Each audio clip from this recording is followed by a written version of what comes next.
Boa tarde, estudantes do 9º ano. Bem-vindo à aula de matemática. Hoje nós vamos fazer a correção da AP do primeiro bimestre. Muitos de vocês fizeram, mas também muitos não fizeram. Então, a gente juntos, a gente vai resolver ela hoje. Quem está comigo aqui é a professora Carol. Tudo bem, Carol?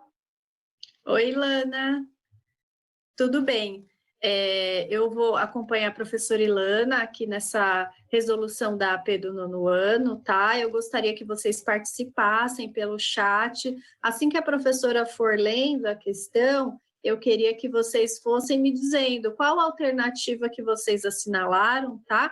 Para que a gente possa interagir e deixar a nossa aula bem mais produtiva, tá certo? A gente já pode, então, começar com a questão número 1.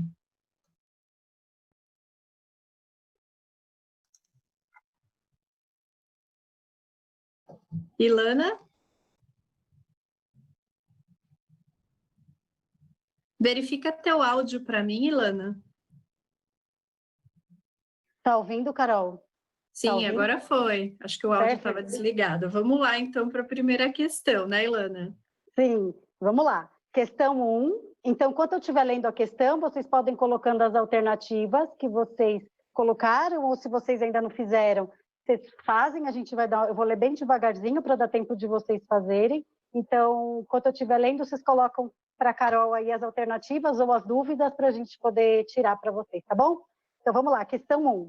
Um número irracional, você pode colocar na tela para mim, por favor? Um número dos números apresentados a seguir, qual deles é irracional? Alternativa A, 0,33333, infinitos 3. Alternativa B, 2,123, infinitos números. Alternativa C, 3,5. E alternativa D, uma fração 1/7. Então, eu vou dar um tempinho aí enquanto eu faço, né? Por favor, volta à questão. Isso aí, a gente tem que pensar, primeiro, para resolver ela, o que é o número irracional, né? Então, né, na classificação dos números, a gente tem os naturais, os inteiros, os reais, né? A gente tem os racionais, a gente tem os irracionais, e aí a gente vai conseguir resolver essa, se é a alternativa A, se é a alternativa B, se é a alternativa C, se é a alternativa B. Carol, eles já colocaram alguma coisa? Já sim, Ilana. Bastante gente participando e a maioria está colocando a alternativa B. Um ou outro aluno colocou a alternativa A também, né? Será que é porque ele se confundiu? O que é um número racional? Você pode repetir para mim? Perfeito, vamos lá então. Perfeito, vamos lá na resolução. Então, o número irracional, ele é representado, ele tem a representação decimal infinita e não pode ter período de repetição. Então, quem colocou a alternativa A não se ateve que o número 0,3333, ele é periódico, ele tem repetição, né? A alternativa C, ele é um número racional porque ele dá para escrever em forma de fração. Se eu fizer 7/2, vai dar 3,5. E a alternativa B, ele já está em fração, então ele é um número racional. Então, o único número irracional nesta questão, sobre essas alternativas, é a B, 2,1, 2, 3, 4, 5. Só ele que é o número irracional, porque ele não tem período. Ele é um número infinito, decimal infinito, e não tem período de repetição. É isso aí, Carol. Será que eles conseguiram entender? Olha, Ilana, tem bastante gente aqui me dizendo que acertou a alternativa. Tem alguns dizendo que erraram, né? Mas a gente tem que levar em consideração que quando a gente erra, depois a gente vê a resolução, aprende como faz, a gente também vai aprender um pouco com os nossos erros, certo? Isso mesmo. É assim mesmo, a gente erra para aprender, né? Não é só acertando que a gente aprende, né? Errando a gente aprende, eu acho que até mais. Certo? Vamos para a questão 2. Se precisar voltar e alguém tiver alguma dúvida, a gente volta, tá bom? Se der tempo, a gente volta. Vai prazer. Questão 2. Observe a tabela. A seguir, indique a coluna que apresenta apenas os números racionais. Então, a gente tem a alternativa A, coluna 1, a alternativa B, coluna 2, a alternativa C, coluna 3, a alternativa D, coluna 4. Então, como que a gente vai resolver essa questão? Primeiro, a gente tem que saber o que é o número racional. Na questão anterior, o irracional, o que ele era? Ele era infinito e não tinha período. O racional, ele é infinito, ele pode ser escrito na forma de fração, ele é uma dízima periódica, aí vocês vão respondendo aí, tá bom? A gente tem que analisar coluna por coluna para saber qual que é a coluna certa. Então, cada coluna tem 3 possibilidades e a gente não é só a primeira possibilidade que a gente já vai colocando na alternativa. A gente tem que analisar as três linhas, né? Na coluna 1, por exemplo, a gente tem que analisar o número 149, o número 0, o menos π. Na coluna 2, eu tenho que analisar o 65,31, 31, 31 infinitamente. Na coluna 2 ainda, eu tenho que analisar o menos 21, 21, 21. Na coluna 2, eu tenho que analisar o 5,003 e assim indo. Carol, eles já colocaram qual a alternativa? Qual a opção deles? Já sim, Ilana, eles colocaram a alternativa B, coluna 2, tá? A maioria também colocou a alternativa B. Lembrando que eles estão usando o raciocínio da questão anterior com as especificidades de que agora é um número racional e não irracional, como era no anterior. Isso mesmo, Carol. Eles pegaram, então, se a resposta correta é a coluna 2 mesmo, mas eu vou estar fazendo com eles junto, né? Então, na coluna 1, se vocês puderem colocar a resolução, por favor. Na coluna 1, temos o número 149, o 0 e o menos π. Não seria, porque o π é um número irracional, certo? A gente viu na questão anterior, porque ele é infinito, ele não tem período, certo? E não pode ser escrito na forma decimal. Na coluna 3, também não é, porque aparece o número π em uma das opções, né? Em uma das linhas. E a coluna 4 não é, porque ele não tem período, né? Então, a coluna 2 é a coluna que é o número dos números racionais. Então, 65,31, 31, 31 infinitamente. A linha 2, que é o menos 21, 21, 21, e o 5,003, que é o número decimal exato. É isso, então. Ilana, Sim. Eu queria que você me dissesse o que significa esse Q maiúsculo aí na tua resposta. Na tela de resposta, você colocou uma letra que eu desconheço. Do que ela se refere? Você pode me dizer? Sim. Mostra aí a tela de resposta para a Ilana explicar um pouquinho como está essa equação. Então, esse Q, ele representa os números racionais, e aí está escrito assim, que os números racionais, ele está escrito na forma A sobre B, que é uma forma de fração, onde A e B são inteiros, e o B não pode ser zero, porque o B não pode estar no denominador, certo? E os números racionais ainda podem ser escritos em forma decimal, certo? Ou dízimas periódicas, tem que ter um período, né? Então é isso, a questão 2 é essa. Parabéns todos, a maioria, né? Pelo menos que fez, acertou. Exatamente. 2, alternativa B. Bastante gente acertou essa. E eu queria falar com vocês que estão nos acompanhando agora, que se vocês precisarem que a gente faça novamente, explique novamente algum passo do exercício, escreva aí no chat para a gente, que se der tempo, ao final a gente fala um pouquinho mais da questão que vocês não entenderam, tudo bem? Vamos passar para a próxima então, professora? Sim, vamos passar para a próxima. E eu ainda quero dar um recado para quem tiver a AP na mão, vocês podem utilizar ela para estar fazendo as contas, para estar fazendo os cálculos, colocando as alternativas. Você pode utilizar ela, tá bom? Para quem tiver, né? Muitas pessoas já entregaram na escola, muitas pessoas ainda não receberam, mas quem tiver seria interessante. Então, vamos lá, questão 3. Observe o ponto A, B, C e D na reta numérica, obtidos pela construção apresentada. O valor menos raiz de 3 está apresentado na reta numérica pelo ponto.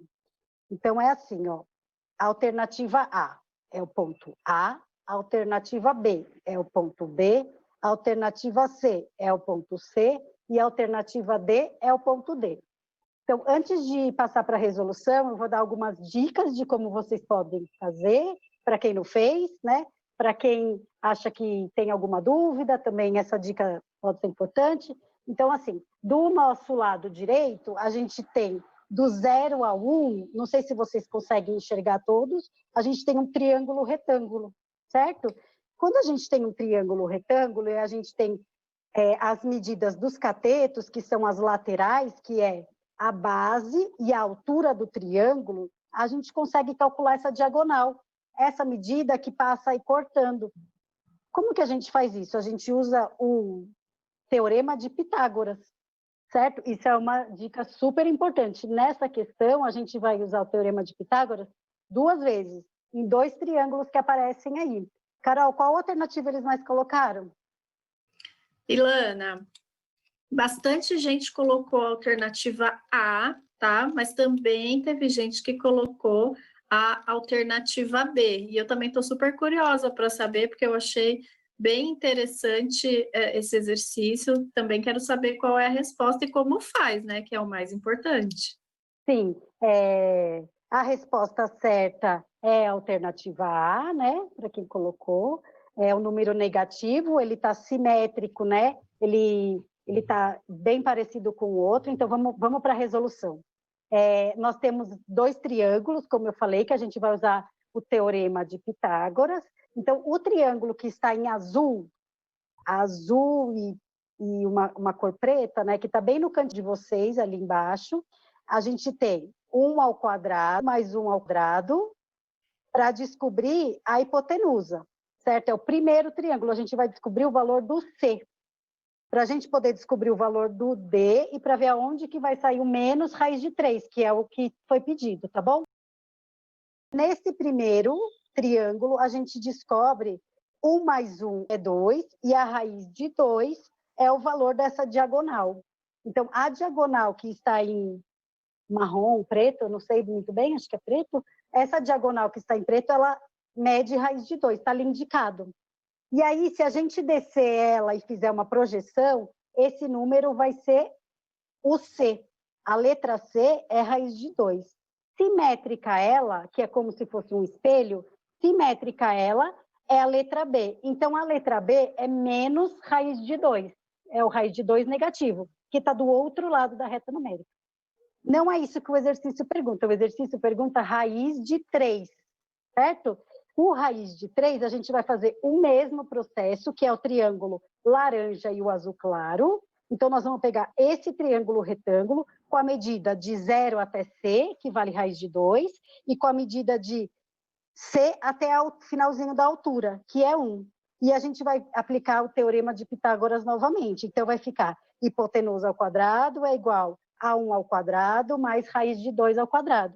Isso vai dar raiz de 3. Então, essa diagonal azul clara ou verde água, enfim, essa diagonal, ela mede raiz de 3. Se eu fizer a projeção, onde está pontilhado, ela vai até o D. E aí a gente descobre que o D é raiz de 3. Simetricamente a esse D, a gente tem do outro lado da reta, negativo, o menos raiz de 3. Então, na pergunta lá no enunciado, ele fala assim, em qual letra está localizado o menos raiz de 3? Então, o menos raiz de 3 está localizado na letra A, que é a alternativa A. Será que eles conseguiram acompanhar, Carol? Exatamente, Lana. Bastante gente entendeu, porque a maioria respondeu a alternativa A. Muito bem, que bom. Eu acho que é isso mesmo, é a alternativa A, mas se tiver e precisar retomar, a gente volta à questão, não tem problema nenhum, acho que não podemos sair com dúvidas.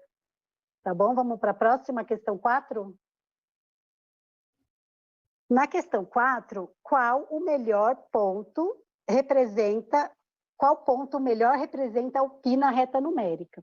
Então, a gente tem uma reta numérica, essa escala está representada de meio em meio, então tem 0, meio, 1, 1,5, 2, 2,5. Do outro lado, a gente tem 0, menos meio, menos 1, menos 1,5.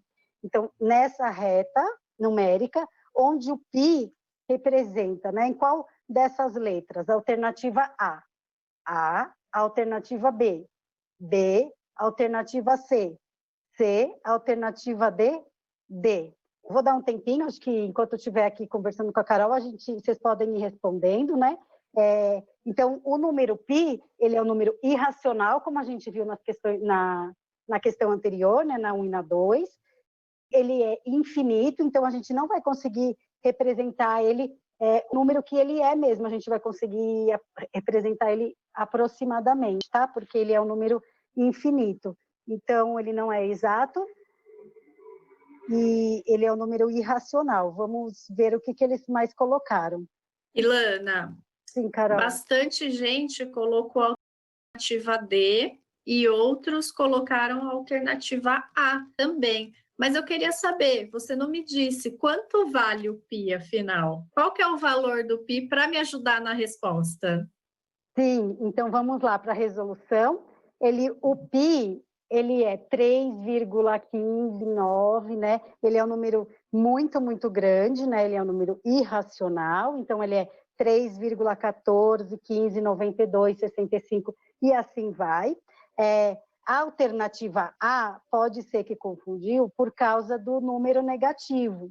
E aí colocou 3, mais ou menos 14 deste lado da reta. Mas a alternativa certa é a alternativa D. Por que ela não pode ser a C? Porque a C está bem em cima do número 3. Não pode ser essa alternativa, porque o π ele vale 3,1415 aproximadamente. Então, não poderia ser a C, ela teria que ser a D. Então, a alternativa correta nessa questão 4 é a alternativa D. Será que deu, Carol, agora, para eles entenderem? Sim, essa daí parece que bastante gente acertou, porque o pessoal está comemorando aqui no chat, dizendo, eu acertei. E tem gente pedindo para refazer a questão anterior, e se sobrar um tempinho, a gente refaz, tá bom? Perfeito, a gente refaz a questão do raiz de 3, eu acho que ela é importante, né? Tem bastante habilidade ali em cima dela. Vamos para a questão 5. Tudo bem? Será que está todo mundo... Estão pedindo para ir mais devagar ou mais rápido? Tá bom nessa velocidade, será? Vocês vão colocando se vocês querem que vá um pouquinho mais devagar, tá bom? Questão 5. A questão 5, ela fala assim, ó, observe as figuras que representam, respectivamente, uma casa e a sua planta baixa com suas medidas. Então, a gente tem, de um lado, a casinha, né, em 3D, mais ou menos, e a gente tem a planta em 2D, que a planta está assim, visualmente, a gente está vendo ela de cima, tá bom? Se os 33 centímetros de comprimento da planta equivale a 8,25 metros do comprimento da casa, então, ó, o comprimento da casa, vocês conseguem ver que é essa janelinha? Então, nessa janelinha, ela mede, né, embaixo da janela, o comprimento dela, que está bem ali no chão, é 8,25 metros. Isso corresponde ao que está embaixo, que é os 33 centímetros, onde está escrito essa régua, ela está na horizontal. Ela está ali representando 33 centímetros. Então, esses 33 centímetros está relacionado, né, com esses 8,25 metros, certo? Metros de comprimento. E os 18 centímetros de largura equivalem aos 4,5 metros de largura da casa. Então, a gente tem 18 centímetros ali na vertical, como se fosse uma altura, onde está escrito a régua, e ali na porta da casa, do comprimento ali daquela quina até o final, a gente tem 4,5 metros, tá bom? Então, a gente tem uma relação de 4,5 metros por 18 centímetros e de 8,25 por 33 centímetros. E ele quer saber, assim, qual é a escala utilizada na planta? Alternativa A, 1/25 ou 2 pontinhos 25. Alternativa B, 25, 2 pontinhos, 1, que é 25 escala de 1. Alternativa C, 4,5, 2 pontinhos, 8,25. Alternativa D, 18, 2 pontinhos, 33. Então, para eu fazer esse exercício, eu preciso colocar a mesma unidade de medida. Então, se a gente está em metros, se a gente está em centímetros, senão a gente não vai conseguir descobrir a escala da planta. Tudo bem por aí, Carol? Eles colocaram a alternativa que ele selecionada, a opção... Sim, o pessoal está falando que está tranquilo. Você perguntou se estava muito rápido, muito devagar. O pessoal falou assim: ah, está tranquilo, está tranquilo. E já estão nos dizendo qual é a alternativa. A maioria esmagadora colocou a alternativa A, mas teve gente também que colocou a B e a D, né? E eu acho legal que nesse exercício a gente pode trazer um pouquinho para o nosso dia a dia, né? Porque tem muitos objetos, por exemplo, tem carrinhos que são vendidos com escala, né? Você vai olhar, mesmo a planta de uma casa está em escala, o mapa, os mapas que a gente usa nas aulas de geografia estão em escala, então é um exercício que mobiliza habilidades que a gente usa não só para matemática, mas para os outros componentes também e para a nossa vida, né? Com certeza, a escala é super importante, ela está no nosso cotidiano. Eu acho que essa parte é bem legal da matemática, porque ela traz a nossa realidade, né? Não é só aquele valor de X, aqueles números grandes ou muito pequenos, ele traz a realidade para a gente. Então, vamos para a resolução. Sim, se a maioria colocou escala 25, é essa mesmo, né? A escala é 1 de 25. E a gente vai resolver. Vamos colocar por quê. Então, a gente tem... acho que está com animação. Então, a gente tem, né, que a gente vai transformar o 4,5 metros em centímetros e o 8,25 depende do que a gente for usar. Então, eu vou usar os 4,5 com 18, tá bom? Então, eu vou pegar a medida da planta para achar a escala. Eu preciso pegar a medida da planta sobre a medida real. Então, se eu fizer isso, eu consigo achar a escala que eles estão. Então, eu tenho 18 centímetros do lado da planta sobre o 450 centímetros do lado da casa, que é aquele ladinho da porta. E aí, se eu fizer a simplificação, dividir em cima e embaixo por 18, no numerador eu divido por 18, e no denominador eu divido por 18, eu tenho que é 1 sobre 25. Só que eu não tenho essa alternativa, 1 sobre 25. Então, eu posso representar também 1, 2 pontos, 25, a escala de 1 para 25. Então, a alternativa correta, sim, é a alternativa A. Perfeito, bastante gente acertou. Então, acho que o pessoal está entendendo bem aí, né, Ilana? Acho que sim. Eu espero que todos tenham entendido. Por favor, vocês coloquem, se tiver alguma dúvida, vocês coloquem aí no chat que a Carol passa para a gente fala com vocês. Então, vamos para a questão 6. A questão 6 também é uma questão de escala, só que é de mapa, né? Então, vamos lá. O esquema abaixo é um mapa de um tesouro escolhido em uma ilha. Escondido em uma ilha. O pirata que encontrou o mapa partirá de um ponto do continente representado pelo desenho do navio. Nesta representação, a distância entre o ponto de partida e de chegada tem 18 centímetros. Então, a gente está vendo de cima, então é como se ele estivesse subindo, mas não é. Ele né, é o mar, ali a gente está vendo de cima. Então, ali embaixo, só que não é baixo, né, a gente está vendo, tem um naviozinho, e ali naquela ilha, ali em cima, que não é em cima, está o tesouro. Então, nessa linha tracejada, né, nesse risco, a gente tem essa distância de 12 centímetros, certo? 12 centímetros é muito pequenininho. Vocês pensam em 12 centímetros. Então, ele está escrito em 12 centímetros, mas a escala disso é muito maior. Então, vamos continuar lendo o exercício. Sabendo que a escala do mapa é de 1 para 1 milhão, qual é a distância que o pirata deve navegar para chegar à posição do tesouro?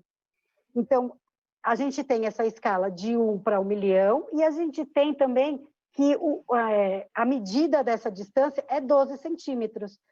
E as alternativas? Vamos para as alternativas. As alternativas, eu tenho a 1,2 quilômetro, a B, 12 quilômetros, AC 120 quilômetros, AD 1.200 quilômetros. E pensando ainda, eu tenho a distância em centímetro, a escala em milhão e as alternativas em quilômetro, né? E agora, o que eu vou fazer? Então, nós vamos primeiro colocar o 12 centímetros em escala e depois transformar ele. Antes de fazer, eu gostaria de saber o que vocês colocaram. Carol, o que eles colocaram aí? Ilana, colocaram bastante alternativa C, tá? A maioria, cerca de uns 80%, e os demais colocaram uma mistura entre B, C e D. Então, eles ficaram um pouco na dúvida. Mas a maioria colocou alternativa C. Será que eles acertaram? Perfeito, perfeito, Carol. Eles acertaram 120 quilômetros. Que bom que todos entenderam, né? Vamos para a resolução, então, por favor. Então, a gente tem essa distância, que está em 12 centímetros, né? Escrito aí em vermelho.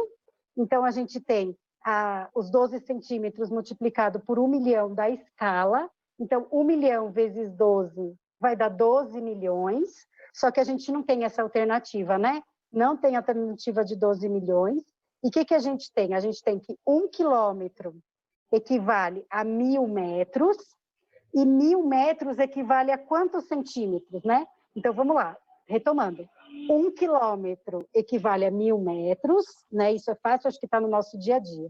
Quando a gente transforma de metro para centímetro, é 100 mil. Então, 1.000 metros é 100 mil centímetros. Então, se eu tenho 12 milhões de centímetro, por quanto eu vou dividir o quilômetro, que não é quilômetro, que a gente vai dividir para descobrir o quilômetro, os 100 mil centímetros. Então, eu vou pegar 12 milhões de centímetros, dividido por 100 mil centímetros, para descobrir quantos quilômetros. Como que eu faço isso? Eu vou dividir mesmo. Então, se eu for... na língua popular, a gente fala cortar o zero, né? Mas não é cortar, a gente está fazendo uma divisão. Se eu for dividir mesmo, vai me sobrar o 1, o 2 e o 0, que dá os 120 quilômetros. Então, a resposta certa é a alternativa B. Desculpa, é a alternativa C, 120 quilômetros. Provavelmente, quem colocou a B ou a D, cortou, né, que não é cortar, dividiu equivocadamente ali pelos 100 mil. Talvez tenha dividido por 10 mil ou só por 1.000, e aí não pegou que os centímetros, transformado de quilômetro para centímetro, é 100 mil. Acho que foi esse o equívoco. Perfeito, Ilana. A gente já está quase no finalzinho da nossa aula, a gente precisa resolver mais 2 questões, tá? Se der tempo, a gente retoma alguma coisa, mas se não, a gente para na questão 8. Vamos lá, então, rapidinho para a questão 7 e 8? Vamos sim. Então, a questão 7. Uma campanha de vacinação. Em uma campanha de vacinação, os 450 frascos de vacina permite vacinar 1.575 crianças. A Secretaria de Saúde do município informou que receberão mais 200 frascos. Neste caso, quantas crianças aproximadamente poderiam ser vacinadas nesse novo lote? A, 3.544 crianças. B, 900 crianças. C, 700 crianças. Ou D, 650 crianças. Então, esse é um exercício de proporção, né? Então, eu tenho frascos e tenho crianças. Carol, eles colocaram as alternativas que eles optaram? Sim, colocaram sim. Esse pessoal aqui tá bom, eles estão acertando tudo. Olha só, todo mundo colocou a alternativa C, tá todo mundo participando. Um ou outro colocou uma alternativa diferente, colocou aqui a B também, mas a maioria já colocou a alternativa C. Então, todo mundo entendeu essa proporção. Vamos lá para a resolução. Então, eu tenho frascos e tenho crianças. Se eu tenho 450 frascos, eu consigo vacinar 1.575 crianças. Se eu tenho 200 frascos, eu não sei quantas crianças eu consigo vacinar. Então, é aí que eu preciso descobrir. Então, é uma proporção, ou uma regra de 3, enfim, cada um coloca o nome, né? E é uma grandeza diretamente proporcional, porque Se eu diminuo o número de frascos, eu diminuo o número de crianças, certo? Então, se tem menos vacina, eu tenho menos crianças a ser vacinada. E como eu faço essa conta, né? Eu vou colocar o 450 está para 200, esse está para é sobre 200 em forma de fração, e vou igualar as 1.575 vacinas sobre o que eu quero descobrir, que é o X, certo? Então, eu vou fazer uma multiplicação em cruz, que vulgarmente a gente fala desse jeito. Então, o X é igual a 1.575 vezes 200, dividido por 450. 1.575 vezes 200 vai dar, coloquem aí, 315 mil dividido por 450, que é 700. Então, 200 frascos só poderão vacinar 700 crianças. Um número menor do que se eu tenho mais vacinas, né? 450. Então, são grandezas diretamente proporcionais. É isso aí, Carol. Será que eles conseguiram? Acho que sim, né? Sim, sim, o pessoal gostou. O Samuel está até falando, é só usar a regra de 3, então. Bastante gente chama de regra de 3, né? Essa proporcionalidade. Sim. Mas estão gostando sim. E vamos lá para a última questão, então. Vamos lá, então. A última questão é a questão 8. Então, por que eu falo que é a última questão? A prova tem 16, mas nesse primeiro bloco a gente vai fazer 8. Nós vamos fazer um intervalinho de 5 minutos e aí a gente volta da questão 9 a 16. Com mais 40 minutos, né? Com a próxima aula, tudo bem? Então, vamos lá para a questão 8. Então, para quem não está com a prova na mão, seria interessante vocês pegarem a prova para resolver ela, para colocar as anotações nela, né? Então, vamos lá. Observe a receita a seguir. Questão 8, observe a receita a seguir.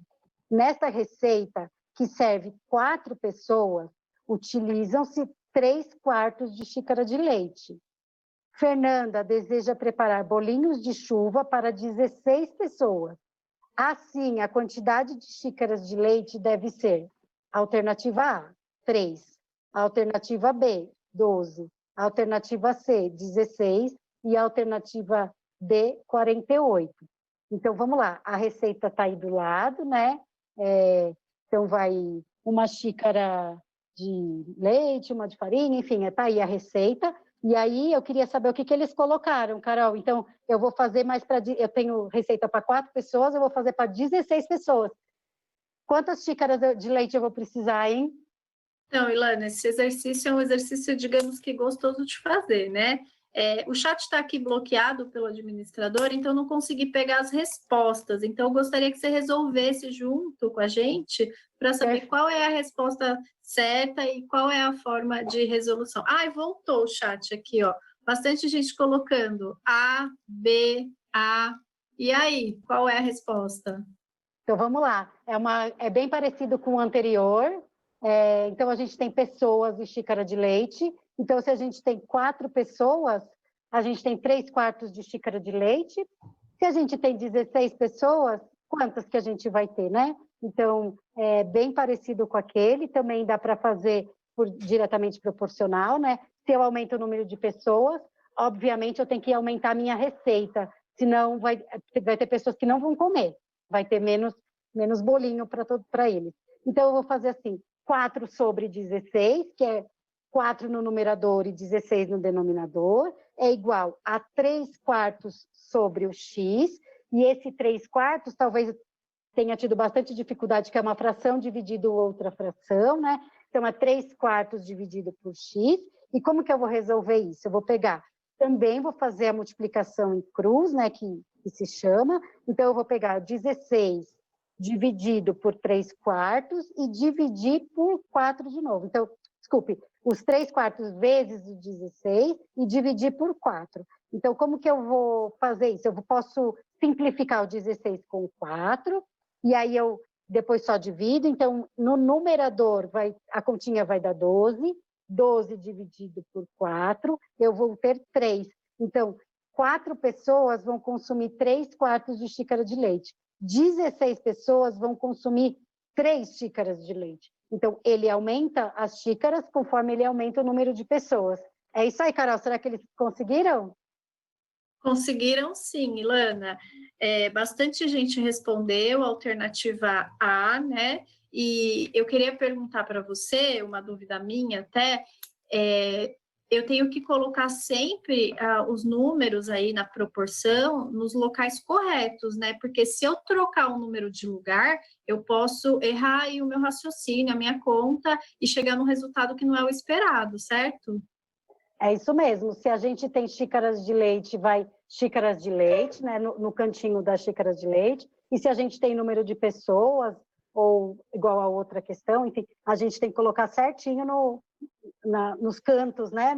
Certinho no padrão, senão vai dar errado o resultado. Provavelmente quem colocou algum resultado errado deve ter uma outra alternativa, na verdade deve ter errado nisso daí. Mas é só ter bastante atenção e colocar um embaixo do outro. Perfeito, então, Ilana, eu vou me despedir aqui, né? A gente volta daqui a pouco, depois de 5 minutinhos, e eu queria que você desse as suas últimas palavras aí, despedindo dos alunos e dizendo que a gente volta daqui a pouco para continuar a prova. Sim, eu queria agradecer todo mundo que ficou essa tarde pouca, né? Um tempo curto com nós, resolvendo as 8 questões, as primeiras 8 questões. Logo mais a gente vai estar resolvendo as últimas questões, da 9 a 16. Por favor, se ficou alguma dúvida e tiver algum tempinho, eu volto. Vocês coloquem, a Carol me passa o que vocês estão pedindo aí. Tudo bem? Qualquer coisa, estamos aí. É isso, gente. Até daqui a pouco.